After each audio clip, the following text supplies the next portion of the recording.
So now it's the first crack for Columbia on the offensive side. We have three wide receivers left, the running back over to the left of the backfield of Kai Arrington. And the first play on the offensive side will go to the running back and just got stuffed on the side of the field close to the Columbia bench. So it'll be 2nd and 10 after that run that went for no gain.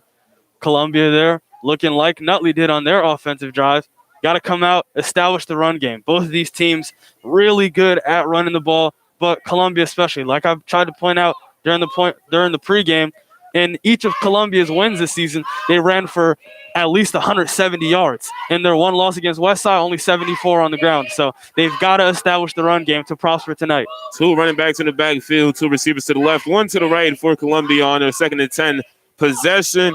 They get the snap belt high as runners over towards the right side, able to get a couple of yards after being met by a couple of Nutley defenders. That was number 5 on the carry for Columbia, Rudy Lundy, excuse me. And that will be a 3rd and long for Columbia on their next snap. Rudy Lundy, not really known for his running ability.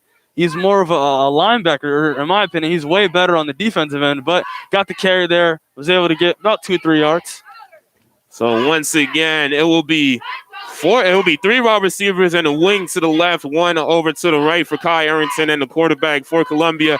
He will sprint out to the left, and the offensive line gives him nothing. And he just chucks one out to the sideline, and the flag will be thrown for intentional grounding as he was still in the pocket. No receiver in the area. So good field position for Columbia, but going backwards on that drive, and they'll probably have to punt it after that intentional grounding. That Nutley defense is swarming. Jordan DeFalco, Billy Searle. I mean, they've got goons on the defensive line. They sent the house, and it looked like, I don't know if Arrington was going for a bootleg play. He sprinted left, and then there was this Nutley defensive lineman in his face immediately. He had to circle back right towards the near side and threw that one away, like you said, for intentional grounding.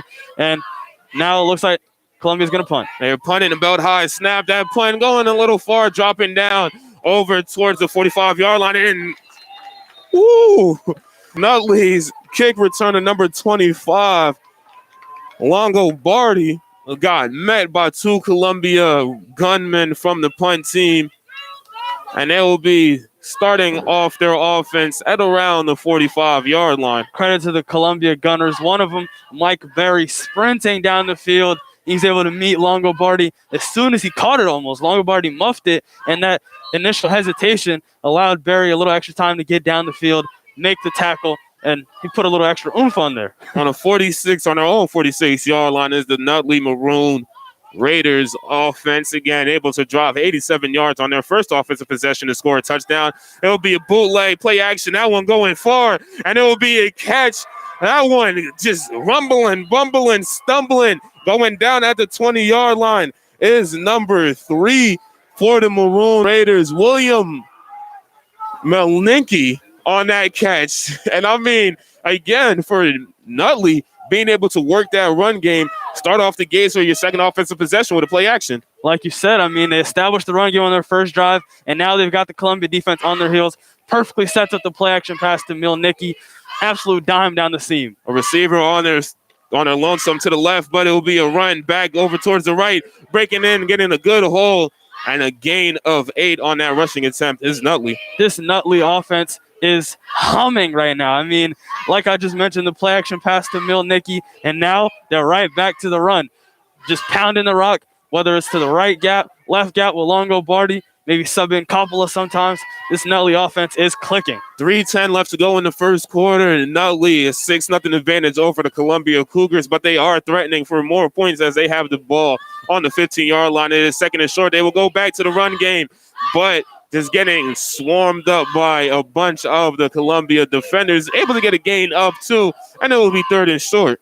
Columbia has to tighten up here. Like I pointed out on Nutley's first drive, we saw Columbia's defense stiffen up a little bit against Westside last week, held them to about 20 points or so under their previous scoring outputs. So they have to tighten up inside the red zone, or this one's going to get ugly. We're still in the first quarter. 3rd and 2 tight formation, a receiver alone to the left side for Nutley, going right to left as they're able to get a touchdown on that possession. I mean, the hole opened up wide for that running back from Nutley and able to get into the end zone just unscathed and add on to their advantage. Oh my goodness, what a job there by Nutley's offensive line. I pointed out they've got 4 senior starters, and when I tell you, you could have driven a Mack truck through that hole they opened up for Longobardi. I mean, oh my goodness. He could have walked. He could have walked to the end zone. That's how easy it was. I mean, I could have probably went down over there to the field and ran it in with the way that line opened it up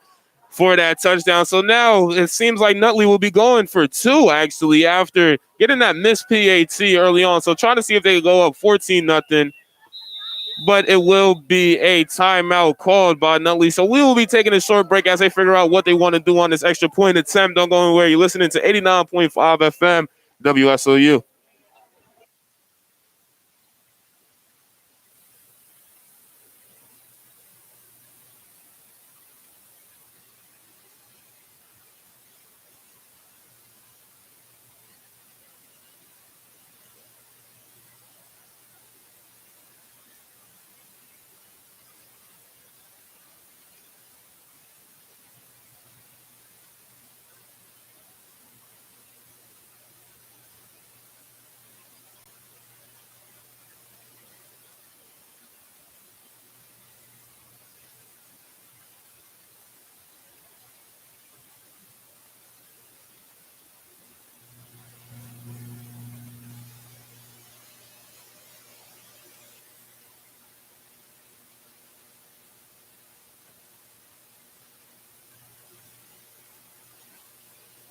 And we are back here at Underhill Sports Complex for this extra point attempt. And they will still be going for 2 as the Nutley Maroon Raiders. However, a stoppage of play by the referee, as it seems like there might have been a cut by one of the players. That was number 25, Longobardi, who the referee had to check. And I feel like he was probably open for a cut the way that the referee just looked at his elbow and sent him over to the sideline. So a substitution for the Maroon Raiders, and they will be still going for 2 on this extra point attempt. And it will be a run over to the right side and able to get in the end zone. It's Maroon Raiders. So they go up 14-0 in heaven. I mean, it's just going bad to worse for these Columbia Cougars. Yeah, my apologies there to Nutley running back Mitchell Maniero. He scored the touchdown and the extra point, or excuse me, the 2-point conversion just now. So he alone had 8 points on that drive. He's been dominating. Longobardi and Coppola, they've been cooking for Nutley. But, yeah, like you said, it's going from bad to worse right now. Columbia had good field position before, but that Nutley defense, you know, they held Teaneck to 0 points last week, held Milburn to 7 the week before. They're tough. They're really tough. They're swarming. They get sacks and interceptions, and they force 3 and outs. If Columbia wants to shake back in this one, they have to score here to prevent this one from getting ugly, because it's looking like their defense can't stop a nosebleed right now. Again, this is a Nutley offense that on average scores around 35 points per game. You look at their win against Westside, they were able to win that one by 13, scoring 31 points in that game. Their win against Orange, only 21, that's their lowest scoring, but then their last 2 games that they played, at Milburn, 42-7, and then versus Teaneck, 42-0. So we do talk a lot about the offense for Nutley, but their defense as well is pretty solid. And again, 2:25 left in the first quarter. Nutley has already put 2 touchdowns on the board. And that's what's so scary about Nutley's offense is you can't really, focus on one singular player. Like with Columbia, you may be able to do that for say, Kai Arrington or Steve Henry. But with Nutley, I mean, they've got Harbison, Longobardi, Paul Scooty. They've got Michael Keynes. They've got Johnny Coppola and Mitchell Maniero. They're darn good. And the kickoff is able to get into the hands of Kai Aronson. And it seems like the way that ball is coming off the foot sounds really weird. It sounds like the ball might be flat. I don't know. But is able to get the kick return, and they will set up shop on their own, I believe, 40-yard line for the Columbia's offense. Their second attempt, their first attempt on offense, it resulted in a 3-and-out. Columbia has to come out and get some sort of production here offensively. We've seen what Kai Arrington can do under center. Absolutely dominated Orange in that matchup. He had 4 combined touchdowns. he's got to shake back and persevere in this one to prevent this score from going back to worse. Offense setting up on the left hash mark, 3 receivers to the left, 1 to the right, running back to the right side of Kai Arrington. Motion in the backfield, and it will be a little bit of an option. Kai Arrington will keep it up the middle for a gain of about 3-4 yards. So it'll be 2nd and 6 on the next offensive snap. Kai Arrington using his speed and agility to his advantage. He fakes the jet sweep to the wide receiver, keeps it on the option like you said, and he's able to fall forward for about a quick 4 or 5 yard gain. So the ball will be right in the middle of the field over to the left on the 44-yard line of Columbia. Will be 2 receivers left, 2 receivers right. The running back to the left side of Arrington as he sets up shop, hands towards his chest. Sets up for motion. It'll be another jet motion, but is able to keep it back to the running back. The running back has an offensive lineman in front of him, and he's able to gash the defense of Columbia for a huge gain, crossing midfield and going down on the 38-yard line. There's number 19, Steve Henry. We just saw there Kai Arrington coming out in shotgun with the running back next to him. Like you said, Steve Henry comes in motion from the slot, gets the handoff, and is able to, like you said, work his way between the tackles for a huge gain. What was that, like 15 yards? And it was a great job by Ethan Goldberg, the offensive guard for Columbia, just leading up with that block. He actually is playing tackle, leading up that block and allowing the running back to get a good gain. So 3 receivers to the left. Snap on the way. That one face mask. Kai having to scramble over to his left is Kai Arrington, looking to see if he can get a hold, juking back and going out of bounds, after a gain of about 2 on that 1st and 10 attempt, making something out of nothing after Ethan Goldberg, who had a great job on that last play, almost got beat by the DN of Nutley.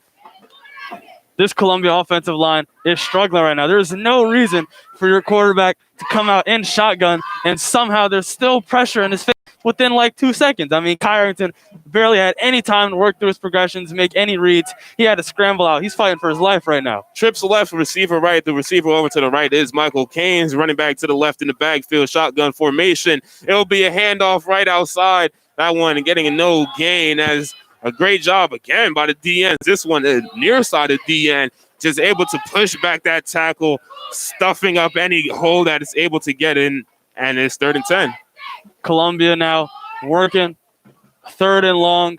They've got to keep the ball moving around. I mean, this looks like 4-down territory. So assuming they go for it on 4th down, you want to get 6 to 7 yards here, make it easy, manageable for your offense.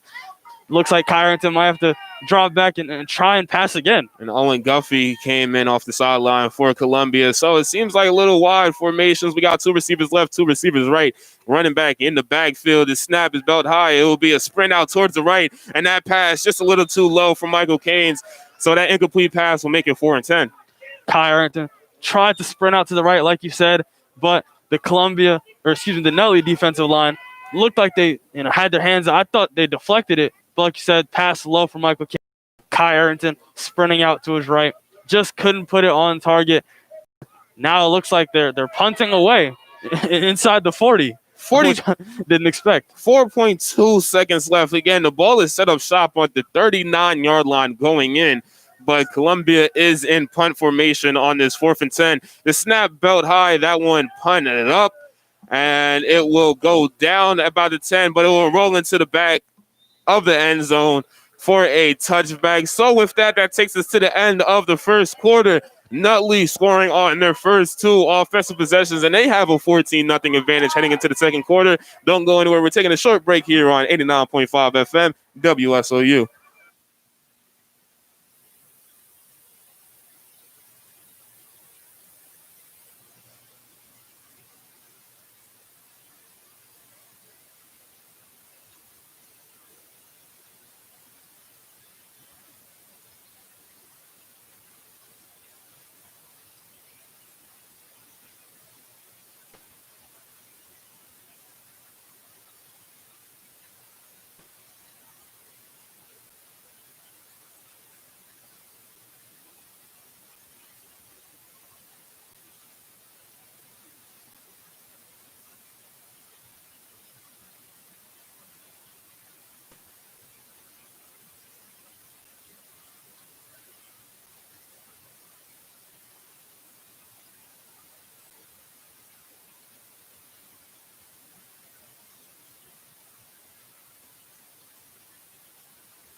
We are back as Nutley was able to get an offensive possession and a quarterback keeper that got a gain of 1. We're going to our sideline reporter, Matt Malaspina. And I mean, Matt, it has been a very interesting first quarter for Columbia. So just tell us, what have you seen so far from this Columbia team? It certainly has been an interesting quarter. I mean, I think the most important stat line so far has been the time of possession. Nutley's just been able to keep this ball the entire game because of their running game and their passing game. Really just their running game. They had only, I think, 1 pass this whole game. And it was a big game, but I mean, they've been able to just use this running game to their advantage, and they're doing it really well right now. Speaking of the running game, that will be a toss over towards the near side, getting a little bit of a gap, but a flag on the play, probably coming back for a holding.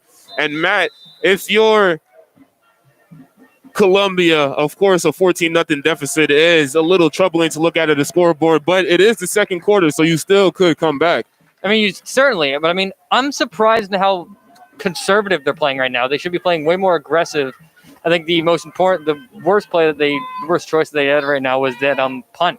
I don't know why they decided to just punt it there. I think they should have gone for it and just try to play aggressive, but nonetheless, Columbia is down 14 right now, and Nutley has the ball, and Nutley seem like they're stacked like the Warriors right now. This isn't very good right now for Columbia. Well, thank you for that sideline report, Matt. And again, having now that you get to be back in after you I seen you. He was like, man, what's really going on? You just seem like somebody just chilling in the back. But again, a holding call by Nutley, so that will push it back. So now it'll be 2nd and 20 on Nutley's own 10-yard line. Great point that Matt brought up was time of possession. Nutley just working the clock, pounding the ball between the tackles. Nutley doing a double play action. I've never seen that before. Getting the pass, dumping it off, and is able to get a gain of about 15. So it'll be 3rd and 5 on the next offensive possession. I believe that was number 88 on the catch, Sean McAloon. Very interesting last name, Sean, but able to get a gain of 15 off to that pass reception from Harbison. Nutley is pulling all of the plays out the woodwork right now. They faked the play action right, then they faked it left. I thought it was going to the running back for sure. And then, like you said, McAloon able to sneak through the seam, and he's able to pick that one up for a 15-yard gain. Another tight formation for Nutley on this 3rd and 5 attempt. It will be a toss over to the near side and able to try to break a couple of tackles in the backfield. And he gets down to the 30-yard line, and I believe that might be enough for a first down, and the referee does signal a first down. So Columbia was able to get a break on the holding penalty to make it 2nd and 20, but a pass reception and a run of 5 yards allows them to move the chains. Yet again, Nutley's run attack working wonders. I mean, we saw the play action pass to Sean McAloon. They're fooling me. They're fooling Columbia's defense. And right there, they go right back to the toss play. That's been working and pick up a big first down. You also got to wonder, maybe the pace of the way that Nutley plays as a running back, the quarterback's under center, but the running back was about 2 yards behind the quarterback, and a flag on the play, a little pre-snap movement. We'll wait to see if it's either a false start or an encroachment by the defense as the referees are all getting together at about the 30-yard line, nearest towards the Columbia side, nearest towards us, as Nutley is moving left to right. I tell you, this is a tough call for a referee right now, especially without the benefit of instant replay. I saw a Nutley what looked to be a running back going in motion, but then false start apparently by one of Nutley's offensive linemen, and that is surprising since they have 4 senior starters and then a junior at center. Yeah, it's a very experienced offensive line, a very experienced team for Nutley, as Nutley is up 14-10, 9:39 left to go in the second quarter. Nutley was able to score on their first 2 offensive possessions, and we're currently in their 3rd offensive possession after it was a pretty clean game early on in that first quarter, but 2 offensive penalties for Nutley, and it is 1st and 15. As a little motion in the backfield, fake the toss as the linebacker was able to get back there, and Columbia's defense is able to get home for the sack, pushing back the Nutley offense even more, and it'll be 2nd and even longer on the next offensive. One of my keys to victory for Nutley today was to protect Harbison in the pocket. Columbia's got some goons in Justin Anderson, Christopher Bird, Tristan Reynolds. They will apply pressure. Regardless of how experienced Nutley's offensive line is, Columbia's defensive line is a strength for that team. And we saw it there with a big sack on the quarterback. It was Zamar Groove and Charles Obiawu on the sack as the running attempt is able to go to the left side of the field. He is having a couple of space, but able to get hawked down by a Columbia defender. And again, that one was 2nd and 20 for Nutley, but able to break off a gain of about 40 over towards the 35-yard line going in. And again, once Columbia was able to get a break, they're just unable to capitalize that break. A huge run by Nutley gets him across midfield. Gennaro Longobardi. We've been saying his name all day, and right there you see takes the run to the left, and he was able to gallop for easy 30-yard gain, it looked like. I mean, just once again, Nutley's offensive line opening up a big hole. A great job by Columbia hawking him down as the run up the middle. He is open, wide open, and he's at the 10, the 5, and in the end zone for another touchdown, another Nutley touchdown. Again, the offensive line for Nutley just opening up every run lane for all the running backs that Nutley is able to get in the backfield. And with that touchdown, makes it 20-0, 8.5 left to go in the second quarter, pending the extra point. Mitchell Maniero,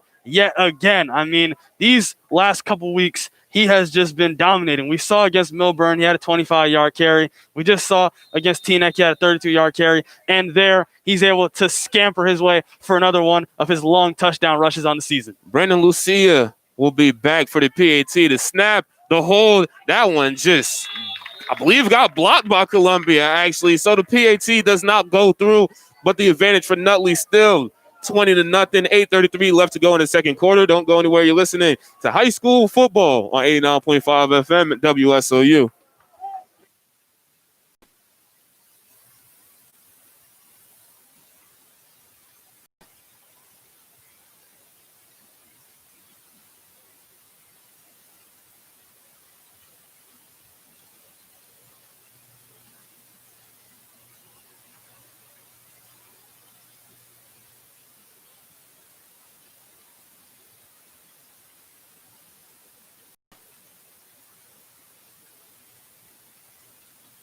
You're listening to Columbia versus Nutley, but it has been all Columbia in this matchup as they lead 20-0. And before we break down the game a little farther, we're going to step aside for 10 seconds for station identification.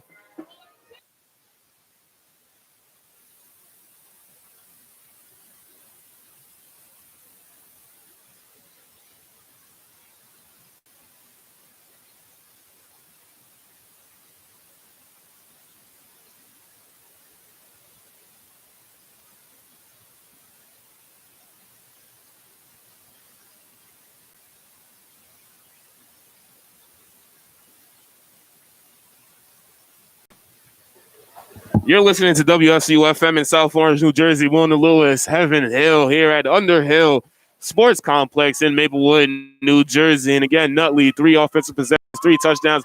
As the kickoff will be underway, a little short pooch, but able to get under it. It's Columbia trying to see if he can get a little hole and drops at the 40-yard line. Well, it's Columbia, and that's where they'll be starting on the offensive side. This game has been a weird one for Columbia. Now, they've limited the turnovers, but they've been getting 3 and outs constantly. And Nutley, they've been forcing 3 and outs nonstop. Last week, they somehow held Teaneck to -4 yards of offense in the first half. I mean, are you kidding me? Nutley's defense is humming. Nutley's offense is cooking with grease. It seems like Columbia has to get something going here. Once again, they've got solid field position. They've really got to get some sort of production offensively. 2 receivers right, 1 to the left, 2 running backs in the backfield. Kai Aronson, the quarterback, getting the snap. That one belt high, getting to the counter and able to find a good hole.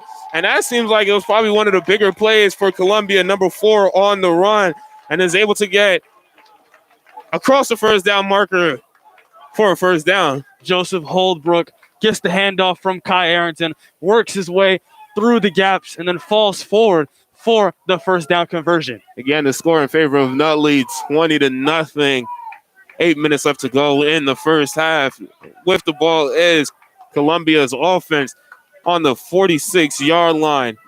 Snap comes back chest high and is able to get the counter over to the left side, spinning around, and is finally brought down at about the 42-yard line. So it will be 2nd and 7 on the next snap. Columbia down 20-0. I figured they would start passing the ball a little bit more, but they're trying to get the run game going. It was absolutely vital to their previous 3 victories against Kennedy, Milburn, and Orange. So, I mean, they're trying to get the run game going. They're trying to get it up to speed, but when you're down 20-0, the clock is not your friend. I don't know, maybe have Arrington drop back in the pocket a little bit more. 2nd and 7, a little bit of a full house formation for the Columbia Cougars, and the toss over towards the right side, able to get a gain of a couple, got met by the linebacker for Nutley, still was able to fight forward for a couple of yards, but I believe it'll be short of the first down marker as it will be 3rd and 1. There's Holdbrook yet again. I mean, when you mention the Columbia backfield, your first name is Steve Henry, but Holdbrook has been pretty solid on the season. He had 9 carries for 48 yards against Milburn. He has 6 carries for 23 yards against Orange. So he's not that top guy in the backfield, but tonight he's looking solid. Referees pushing back a little bit, so it'll be 3rd and 2, 6.5 left to go in the second quarter. The best snap knee high and the fumble on the handoff, able to fall on it. It was Kai Arrington, but again, after getting momentum for Columbia, that is not the play that you would want. Fumbling it in the backfield and pushing it back for a 4th down. Absolute nightmare possession there for Columbia. Finally getting some sort of movement offensively, and then Kai Arrington botches the handoff to Holdbrook. Fumbled on the handoff and had to dive on it to prevent Nutley from capitalizing, and now they're coming out to punt. The punting unit coming out for Columbia. Again, they had a solid possession. It was 3rd and short, but the fumbled handoff on that offensive possession makes it 4th and 8. The punt does go back and able to get to the hands of the Nutley returner, and he will try to get something going, but is able to get met by the gunman of Columbia. So he'll be down at about the 21-yard line of Nutley as their offense, their red-hot offense, 3 drives, 3 touchdowns, trying to see if they can continue to add on to the scoreboard. Nutley's defense cooking yet again. Like I mentioned earlier, they held Teaneck to -4 yards of offense in the first half last week. The week before, they held Milburn to 1 rushing yard. You heard me, 1 rushing yard on 16 carries and forced 4 turnovers. So looks like their defense is humming it again. Let's see if their offense can keep going. 2 tight ends, 1 receiver on each side as the handoff right up the middle to Longobardi. That one a gain of about 2, so it'll be 2nd and 8. Nutley now, they've got a 20-point cushion over Columbia. They're going to keep doing what they've been doing, working the clock, working time possession, like Matt pointed out. Here they are, another handoff to Longobardi. He's been gashing Columbia's defense all night, and he's going to keep falling forward. He's going to keep draining the clock. He gets 3 yards on that carry there. And on the Columbia sideline, we can see Kai Arrington working out a couple of snaps with his center, complaining that the snaps were low, but the next offensive possession for Nutley, that one getting stuffed right up the middle, so it'll be 3rd and long. Credit to Columbia's defensive line. I pointed out they've got some goons earlier, Justin Anderson, Christopher Bird, Tristan Reynolds. They were able to converge there on the running back, stopping Longobardi. A little bit of a fan base here at Underhill Sports Complex. Not too much, only parents and family is able to come out to this game. We got a couple of Nutley fans on the other sideline as well, but everybody's staying socially distant. A lot of markings on the bleachers to make sure everybody's 6 feet apart. But Nutley just 20 points apart from Columbia's score as they drop back to pass. That pass just unable to get on the market. On the target was number 4, Brandon Lucia. And finally for Columbia, able to stop the offense of Nutley. That's the first possession that they didn't score a touchdown out, and it seems like the punting unit will come out. Big play defensively from Columbia. I mean, even if Lucia was in position to make that catch, there was a Columbia defensive back draped over him that probably would have broke up the pass. Great call by the Columbia defense, and they finally forced a 3 and out. 4.5 on this punt attempt on 4th down. It seemed like it was close to the block. A very short punt. Does take a favorable Nutley bounce before rolling back. So that will land right on the 49-yard line going in for Columbia. And again, the story of this game has been Columbia's offense not taking advantage of the field position that they're given. But for this possession, able to start on the opposite side of midfield, and you have to score something here before half. Finally, Columbia's defense tightens up, forces what I think was their first 3 and out of the game.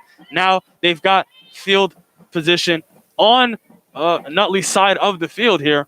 I mean, they've gotten good field position before, like you said, with the big returns. They have to capitalize here. I keep saying it, but they absolutely have to. And again, Columbia won the toss at the start of the game and deferred in the second half, so they will get the ball to start the second half, so he can score here, milk out the clock. You're in position, as that will be a bubble over towards the right sideline, and able to get a gain of about 6 on the bubble screen to the receiver. That was Michael Caines on the reception. Will be second and short on the 43-yard line. They came out and will look to be a trips formation to the right. Michael Caines gets the quick wide receiver screen, like you pointed out, and he's definitely – it's him and Kai Arrington and Steve Henry. When we're looking at Columbia offensive players, he's dynamic, he's agile, he's shifty, and they're trying to put the ball in one of their best players' hands and see what he can do in open space. 2 receivers right, 1 to the left, 2 running backs in the backfield for Columbia on this 2nd and 4 attempt. The snap, that one belt high, able to get to the running back, bases a tackle, and able to get across the first down marker and churn for some more. It's a Columbia offense, so 3.5, 20-0, but able to get something going, getting that first down. We just called his name, Steve. Definitely the lead back in this Columbia committee. He's always falling forward. He's always rushing hard. He had 10 carries for 157 and a touchdown against Orange a couple weeks ago. I mean, when we're talking Columbia running backs, it starts with Steve Henry. Steve Henry, the leading rusher on this Columbia team, 372 yards, 4 touchdowns coming into this game. Stats courtesy of NJ.com. The snap belt high, a quick pass, but just too far ahead of Jaquil St. Cyr. And again, if he was able to get that reception, probably could have broke for 6, but the pass just a little too far of St. Cyr running the slant, and it'll be 2nd and 10. Nutley defensive back there playing way off of St. Cyr, and Kai Arrington tried to get it to St. Cyr on a quick slant, but I guess the ball slipped, on the throws, a little off, not accurate, and unfortunately a chance to capitalize on the Columbia defense or the Nutley defensive backs' weak coverage. Incomplete, and now they've got to start all over almost. 2 receivers to the left, 1 to the right. It seems like Nutley might be in man defense. As a snap, that one belt high, and it will be handed off. That one able to get met right at the line of scrimmage. Probably a gain of about 1 yard, and it will be 3rd and 9 on their next offensive snap. This Nutley defense is getting hats to the ball. I mean, as soon as Steve Henry got the handoff there, this Nutley defense is converging. We're talking linebackers, their defensive line. They are swarming the running back any chance possible. It looks like that missed completion to St. Cyr might backfire on Columbia. Kai Arrington coming from the sideline after getting the call from his head coach. Goes into the huddle, calls the offensive play, and each player gets into their respective positions. Their positions, 2 receivers to the right, 1 to the left, 2 running backs in the backfield. Kai Arrington awaiting the snap. Gets information. Gets a snap from the center. That one belt high. Fakes the snap, and it will be a draw. No, he actually does get the pass off, but short from the sticks. A little bit of a hitch route to Michael Caines, but again, short of the sticks. So it will be 4th and about 2, maybe 3 on their next snap. I would have liked to see Kai Arrington stay in the pocket there. He slid up in the pocket once he felt the pressure coming, from his blind side, and it looked like he was going to take off, but instead of taking off, he tried to fire a throw on the run, and it was behind the receiver, and they had to fall as a result, and now they're coming out in 4th down. 1:40 left in the first half. 3 receivers to the left, 1 to the right, 1 running back in the backfield, and it will just be a quarterback draw, and gets met, fumbles the ball, and it will be Nutley's possession. Doesn't matter because he did get met before the first down mark. So again, excellent field position starting on the opposite side of midfield. Only moved the ball about 10 to 15 yards and couldn't get anything going. So with 1:25 left to go, Nutley will have possession up already 20-0. Yeah, well, I don't know. I can't explain that call there. I mean, to come out with a QB draw when Nutley's defense has been swarming all day, I just don't get it. I mean, you're really setting your quarterback up for failure. And we saw there, he was able to work for about 4 yards just off of his shiftiness and his agility. But, I mean, absolutely popped by a Nutley linebacker, loses the ball. It wasn't going to be enough for the first down conversion to begin with. So, I mean, I don't know why you would put one of your best offensive players in harm's way like that, but another turnover for Nutley. So now if you're Columbia, you just have to stop Nutley from getting any quick scores here as they drop back to pass. That one a fade around to the slot receiver. Going up and getting it. It will be an interception by the Columbia defender. That's number 10 on the interception. Owen McGuffey, and a good interception there as Columbia does have all 3 of their timeouts. 1:17 left. So anything can happen. Columbia does get possession of the ball to start the second half. What a play there by McGuffey. It looked like it was going to be defensive pass interference, but he's able to turn around, work his head around to see the flight of the ball, makes a phenomenal play with the wide receiver draped on his back, gets a huge turnover. Now, I mean, this isn't the best field position for Columbia, but they needed to stop there. Like you said, they got 3 timeouts. They got to work here. Starting on their own 33, receivers to the left, 1 to the right, a running back to the left of the quarterback. Another screen, and it'll be a pick and score by Nutley. That's number 3, William Malenicki on the interception. The defensive end doing a great job at filling the lack of pressure from the offensive lineman, getting into the backfield, getting his hands up, getting an interception, and easily gets into the end zone for 6. Oh my goodness. What play recognition from Malenicki there. Like you said, he realized that the tackle wasn't going to try and block him. He gets his hands up, bats the ball, picks it off, runs it back 20 yards. I mean, it was it seemed to be looking out for Columbia. And then here we are yet again, Nutley's defense just dominant. Oh my goodness. Play recognition 99, awareness 99 for that defensive end.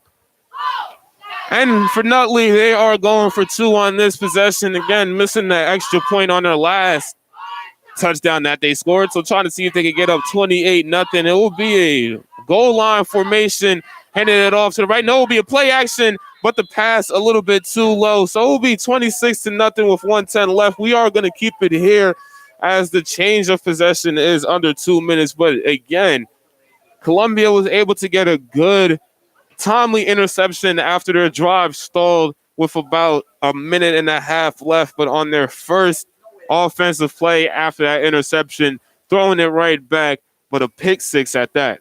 I mean, I understand the thought process, trying to get the ball into the hands of one of your better receivers. You've got Canes and you got St. Cyr lining up at wideout. So, I get the thought process, because Kai Arrington has struggled a little bit with the intermediate throws, get him a quick screen to a receiver and try and see what they can do in space. But this Nutley defense is just opportunistic. I mean, we saw against Milburn, they had 4 interceptions. One of them, Jackson Garrity, was a pick 6. So this Nutley defense is firing on all cylinders. They've been working hard all night. And there, I mean, the Columbia offensive line didn't even make it look like, Arrington was going to be dropping back for a pass. I mean, Malenicki, no pressure whatsoever. He was able to get into the backfield instantly. Easy pick 6. Nightmare scenario for Columbia. Anything can happen in high school football. If there's one thing that I've learned from playing it as well as watching it for the years that I have, anything can happen. Columbia still has possession of the ball after this kick return. Kai Arrington getting a little shit line, cutting back, but just dropped at the 38-yard line. So a minute and a second, 61 seconds left to go in the half. Columbia does have possession of the ball. They do have 3 timeouts, so it will be a question of if they want to try to be aggressive here. They do get the ball to start the second half. Is Columbia to score again, 26-0 in favor of the Nutley Maroon Raiders. I feel like they've got to try something here. Maybe a deep shot to Michael Caines or Jaquil St. Cyr. You've got to at least get a big chunk play here. So it'll be 2 receivers to the right, 2 receivers to the left, a running back to the right of Kai Arrington. A jet motion across the field, but movement from the offensive line as it will be a false start, and the running back in the backfield for Columbia, I can't really see the number, but got upset as the guard was getting a little bit aggressive, throwing the defensive tackle back and running into the legs of the running back. Yeah, just a little bit of frustration, throughout this first half for Columbia. On one of the previous drives, Kai Arrington, a little bit frustrated, might have said an expletive on the sideline that picked up all the way up here in the booth. But, I mean, yeah, when you're down 26-0, And, the only bright spots have been an interception from McGuffey and, some failed extra point attempts. Not too many positives. So spread formation, 1st and 15 for Columbia. It will be a counter the backside from the motion, getting a gain of about 8. So making up the yards and a couple with the clock winding down. And it seems like no sense of urgency for Columbia. So they'll just probably wind out this clock good into halftime, down 26-0. Yeah, I mean, I understand the thought process. You got about 40 seconds left. Just hand it off to Steve Henry. Worst case scenario, you don't want to throw another pick six here. So maybe they're just going to run the clock out. Half a minute left to go as the clock continues to wind down. Jet motion over towards the right side and another false start. And again, Columbia is just getting absolutely frustrated on the offensive side. The coaches up here in the box. Everybody is getting frustrated after that first half that Columbia has. Yeah, just the list of mistakes at this point for Columbia are tallying. I mean, yeah, the false start on first down, then solid carry from Steve Henry to offset the lost penalty yards, and then another false start here. I mean, it seems like they can't get out of their own way, and it looks like they're just going to stay on the sideline as the clock continues to tick. And there is 10 seconds left. As the clock does wind down again, that was the first half. We still have a whole half of football to broadcast, but it has been all Nutley in those first 24 minutes, 26-0, as the halftime buzzer does sound. It's going to be an interesting second half, to say the least, but don't go anywhere. For those listening on YouTube, we will have the performance of the band out there. As well as you should probably tune into 89.5 FM because Justin Morris and Ryan Johnson will be breaking down what happened in the first half between this matchup. But we're going to send it to a short break. Don't go anywhere. You're listening to high school football on 89.5 FM WSOU.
At this time, the Cougar marching band would like to honor the memory of our late color guard instructor and friend, Debbie Anderson.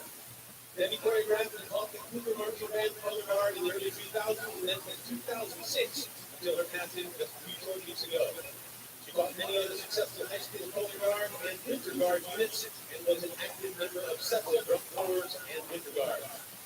Captain Color Guard Club, and was inducted into New Jersey Drum Corps Hall of Fame. Her creative spirit and the love she had for the students she taught lives on in the hundreds of students whose lives she touched during her life. We're honored to pay tribute to her tonight. Each member of the band is wearing a black armband in Debbie's memory, and Color Guard will honor her by performing one of the final Color Guard routines that she wrote and taught before the passing. At this time, we ask everyone to help us honor her memory with a moment of silence.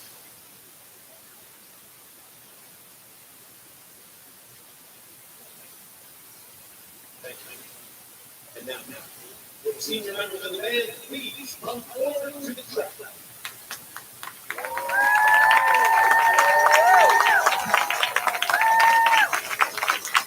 Before we move the marching band begins the halftime performance, we would like to take a moment to recognize and thank the members of the class of 2021 for the hard work and dedication to put this band. Please step forward as your name is called. 4-year member, Kai Itis. 4-year member and low brass section leader, Olivia Pratt. 4-year member and drum major, Sandy Finlayson. 4-year member, Heidi Friedman. 4-year member and assistant drum major, Barney Gertz. 4-year member and color guard captain, Katrina Garner. 4-year member and high brass section leader, Ethan Holizak. 4-year member and flute section leader, Maddie Hughes. 4-year member, Caleb Hoffman. 4-year member, Monica player.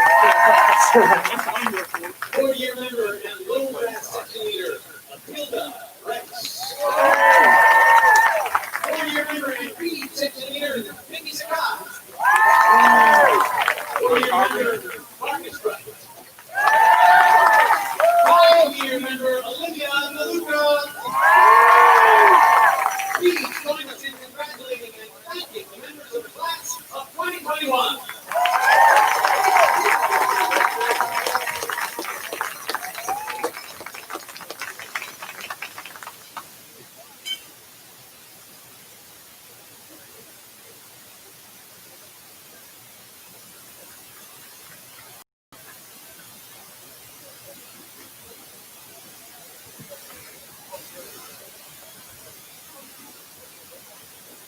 Is the audience ready? Is the audience ready? Drummaker, Sandy Finlayson and Barney Gertz, is your band ready?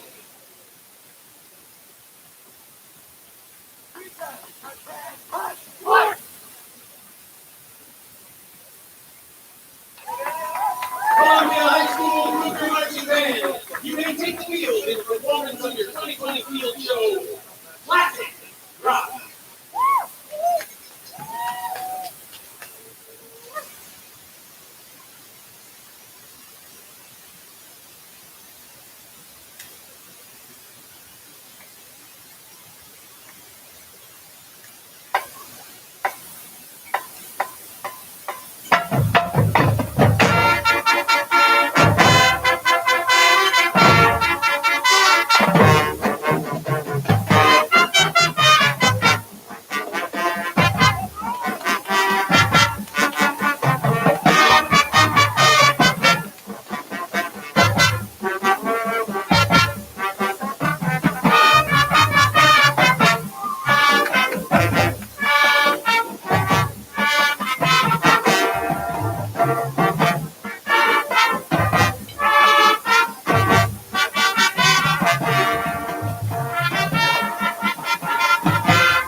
Thank you for that nice, in-depth halftime report, Justin Morris and Ryan Johnson. I'm Wanda Lewis alongside Heaven Hill and our sideline reporter, Matt Malaspina. So, Matt, you talked after the end of the first quarter, and we said, anything can happen. Columbia just has to stop the run game for Nutley. Second quarter, they didn't stop the run game. Again, an advantage for Nutley, 26-0. So, talk to me. What needs to happen this time around? The only bright spot of the game so far was the band's performance. It seems like for Columbia at this point, this is not good. Columbia, it's sad though because Columbia is not playing terribly. It's just they keep on making some silly mistakes that end up just costing them. This pick six, for example, was one of them, and they're giving me false hope. There's some points they had that 3 and out. They had one point where it was 2nd and 20. And then they got the interception too. They had some points where they could have got that momentum back, but they just always collapse, and they just aren't able to capitalize on any of those opportunities right now. Listen, this has been a game where, again, both teams, you would say, overall are probably playing good. Nutley started off their first 3 drives getting 3 touchdowns, and then you talked about that 3 and out that Columbia was able to face. Meanwhile, for Columbia, they're getting good field position. They're getting the ball in the right spot, but they're just not able to capitalize on it. But again, 24 minutes still left to go play in this game. What does Columbia need to do to kind of turn the tide and turn the momentum in? They're going to get that pass game up. I mean, they've barely been passing it, and a lot of that's due to Nutley's defense. Nutley's defense is just incredible. They're able to just get up there and just make Columbia's job a living hell, it seems like. This is not good for Columbia. They need to get that ball moving, and especially in the pass game, get it deep, get it short, do slant plays, whatever you need to do to get it up the field. But they really need to start just passing the ball. And as both teams are wrapping up their halftime stretches, of course, Matt, they did talk about the seniors that are out there for the band, but you yourself are a senior. I mean, overall, just before we get into the game, talk about your senior experience. It's been weird. I mean, we definitely know it's been weird. I'm kind of liking it though. I'm liking online school. I'm liking just being able to just be on my bed at like 8 a.m. just being on my MacBook. It's nice, but at the same time, I would like to have kind of a high school senior experience. But you know what? At the same time, I want to be safe, and with coronavirus right now, I want to make sure that we're being extremely safe before we can reopen. So I'm completely fine with staying at home as long as it takes. Well, thank you, Matt. We're going to hear from you again at the start of the fourth quarter as well as at the end of the game. Wilna Lewis now alongside Heaven Hill jumping back in, and Heaven, these two teams are about to kick off. Columbia will get the ball to start off the second half, but in a real big hole, 26-0. They got to keep their heads up high, though, and understand that anything can happen. Yeah, like Matt pointed out with his sideline report, Columbia, they've gotten some breaks. You know, that they had the false start for Nutley with the holding call, pushing them back to 2nd and 20, and they had the interception from McGuffey, and they were able to sack Harbison at one point. But like Matt said, they haven't capitalized at all. It's been a bit of a rough go of it for Columbia's offense. You know, they had one nice carry I can remember from Steve Henry where he was able to break through between the tackles and get a solid gain. But they've had good field position almost every seems besides the interception from McGuffey, and they haven't been able to take advantage of that. So this half, you know, like you said, they're down 26 points. That's 4 possessions, I believe. They've got to capitalize somehow. Nutley kicking left to right into the hands of Kai Arrington on the far hash marks. He will break over to the right sideline, getting in a little something, and is tripped up at the 48-yard line. So, again, good field position for Columbia to start off. They have the ball just 2 yards away from midfield. They need to come out of the gates hot this half. That's been a bright spot for them, the return game. Kick returns, punt returns. They've been able to get, you know, solid field position off that. Now, Matt pointed out he wants to see more of the pass game worked in for Columbia. Their strength has been the rush attack, you know, running for 170 yards plus on the ground in each of their victories to this point. But here we are now. They had a great chance on a slant route to Jaquil St. Cyr, which looked like a touchdown. If he could just outrun the defensive back, they have to start passing the more, it seems. Two receivers to the left, one to the right to start off their first offensive possession. The play action, as it will be a speed option over to the right, a pass over the head of number 19. That was Steve Henry on that lane pass, getting a little too high of a pass over his head, but it was a forward pass, so no scoop and score or anything like that. Incomplete pass and brings it to 2nd and 10. Yeah, I just don't know. For that being your first offensive play call of the second half, I just don't get it. You would think, when you're in a 26-0 hole, maybe, try to simplify the offensive attack. But there, I mean, he fakes the handoff. Then you've got number 19, Steve Henry, coming around in motion for, like you said, the swing pass. And, I mean, Kai Arrington just put a little too much air under that one, and he misfires. Trips left, receiver to the right, running back to the left of the quarterback, Kai Arrington. He'll get the belt high snap and send it over to Steve Henry. Steve Henry rumbles and bumbles just for a gain of 1 yard. There was some pressure in the backfield. I believe that was number 56 in the back, John Van Dever, the defensive tackle, I believe, for Nutley, able to get pressure in the backfield. But again, Steve Henry just churning for a gain of 1. We pointed out earlier how Nutley's defensive line is a strong point for this team. And right there, I mean, Columbia, if you're looking for easy yards, maybe don't try and run the ball out of shotgun when Nutley's defense has been swarming the running backs all day. I mean, Steve Henry, he's working and he's hustling, but when you're running out of shotgun, I mean, you're already starting, back 3 yards from the line of scrimmage. 39, 2 running backs in the backfield. Kai Arrington sets motion, and the running will be counter over towards the right. Able to get a couple game, but met at the 47-yard line going in. So that'll be a gain of about 4, but it will be 4th down in the punting unit coming out for the Cougars. Absolutely horrendous first drive out of halftime. Didn't even manage to take 2 minutes off the clock. Really just a tough scene there. Caught me off guard, running for it on, 3rd and 9. And, it looked like it worked. The counter, able to get, about 4 to 5 yards. But, I mean, maybe that's a play you can call 1st down, 2nd down, not on a long 3rd down conversion. So we're a little under 2 minutes in the first half. The punt by Columbia will get down over towards the 20-yard line. It'll take a friendly bounce out of bounds over at the 17-yard line, and that's where Nutley will set up shop for their offensive possession, the first one of the second half. All right, so Columbia's offense couldn't get anything going for them, and they're not helping the defense at all, taking time off the clock. The defense back out there, quick turnaround. Now you're in a 26-0 hole. To really help Columbia's offense, the defense here, maybe try and force a turnover, blitz a little bit more. They were able to bring down Harbison earlier for a sack. You get pressure in his face. I pointed out Columbia's got, some menaces on that defensive line. They make the life difficult for the first-year starter at quarterback. Maybe give your offense the best field position it could have, or maybe get pick 6 and finally get on the board. Nutley going left to right. The hard count and jumping off sides is the Cougars. And they'll probably be charged on Zamar Groove. He kind of stayed up, didn't go back into his stance, and just stayed over the line after he realized he jumped on the hard count. So Nutley gets a free 5 yards on that first play. It wasn't even a play. It was just a pre-snap hard count by Nutley getting 5. Yeah, Grove there. It looked like, he tried to time the snap count, and he wasn't even in the 3-point stance. He was standing up, and looked like he just leaned way too far into the neutral zone.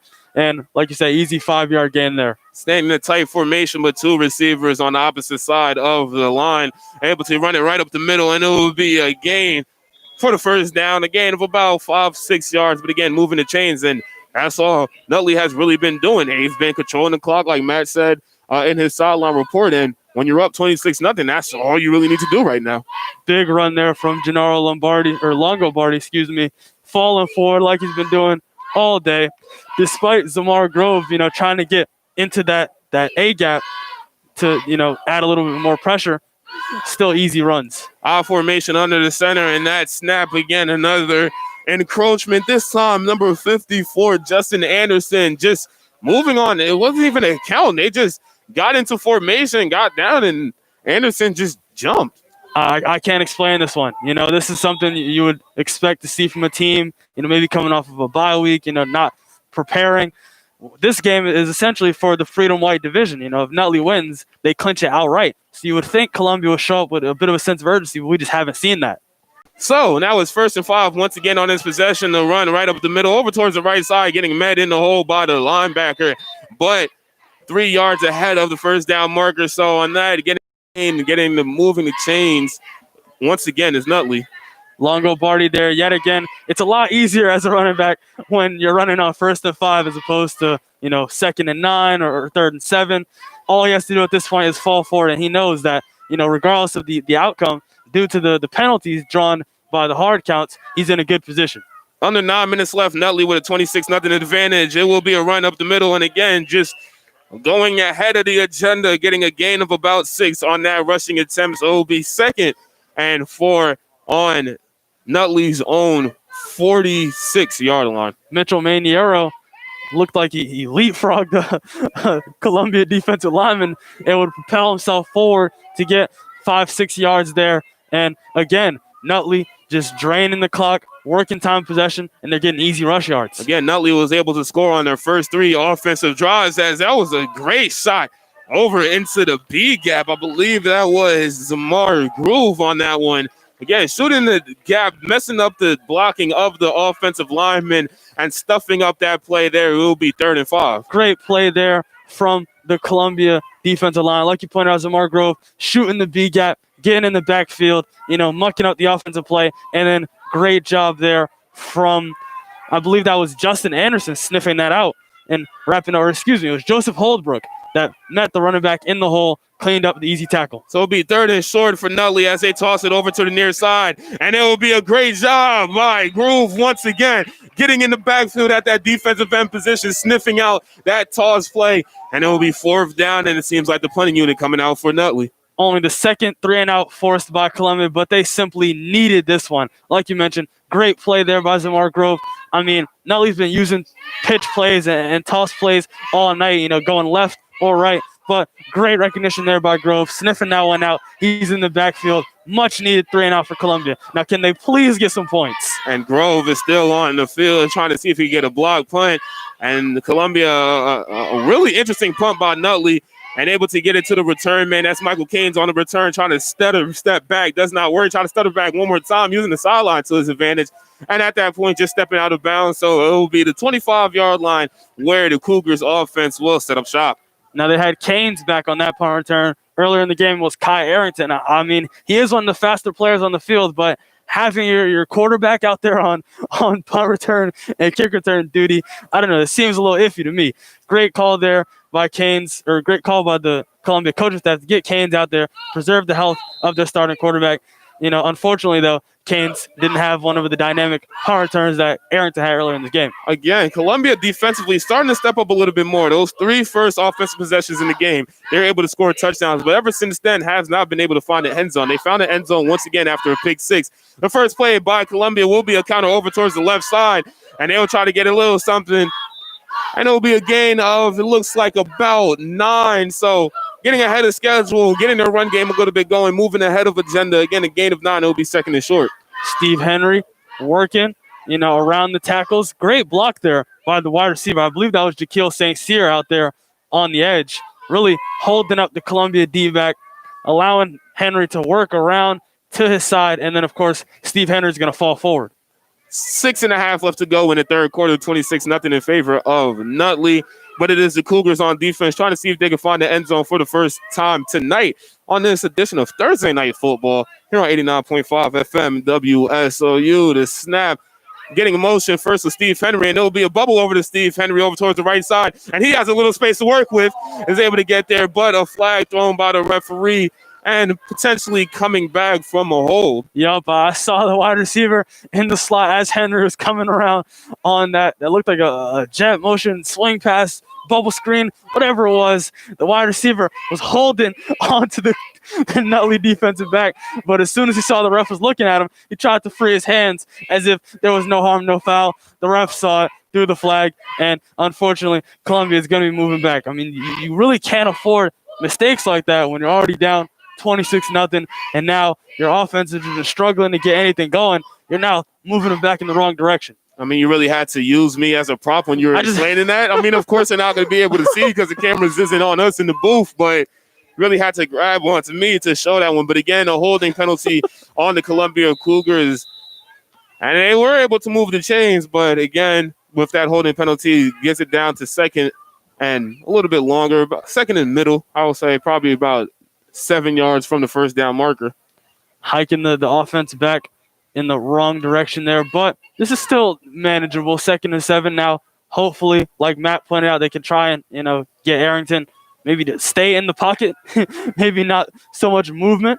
The snap on the right hash, 2 receivers to the left, 2 running backs in the backfield, and it will be a handoff to the outside, getting a gain of about 3. Moving the pile, though, and it's able, oh my goodness, rumbling, bumbling. He had about 5 to 10 players on his back moving that pile. He got stopped initially at the first down marker, was able to get about 9 more yards moving that pile. So it will be a first down at Columbia's own 44-yard line. Great second effort there from Michael Caines. We mentioned earlier, he is one of the more dynamic offensive players for Columbia. He gets the handoff there, and like you mentioned, just pure willpower, absolute just strength. He was wrapped up before the first down conversion, was able to push and rumble his way for an extra 5-6 yards. So still in the same formation, 2 receivers left, 1 to the right, 2 running backs in the backfield.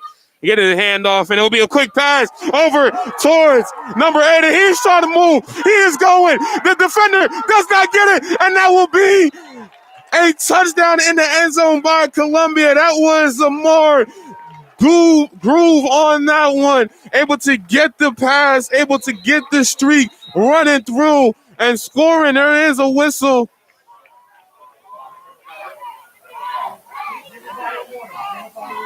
As we're waiting to see what the referee was blowing that whistle for. But I don't think that it was anything on the offense. I think it was an official timeout by the referee. I don't think there is any call, so it will be a touchdown for the Columbia Cougars. Sorry on that little hesitation on it. We were waiting to see what the call was, and the referees and the ADs are meeting up out on the field. But again, believe the touchdown will stand. We will step aside 10 seconds, though, for station identification, and we will figure out what happened on that after this.